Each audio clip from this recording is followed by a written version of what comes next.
Sa dandruff, anti-dandruff shampoo ang gagamitin po natin. Pero ang paraan po, pabulain po yung anti-dandruff shampoo ng 5 minutes bago ho nyo siya banlawan. Araw-araw po natin siyang gamitin. Ano po?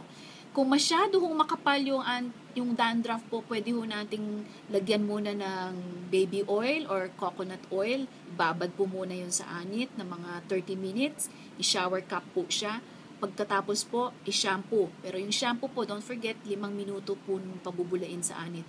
At yung pagpapabula po, gamitin po natin yung hindi po kuko, yung fingertip po. Para ho hindi masugatan po yung anit natin. Anong klaseng anti-dandruff? Over the counter, Head and Shoulders, pwede rin yung Nizoral shampoo.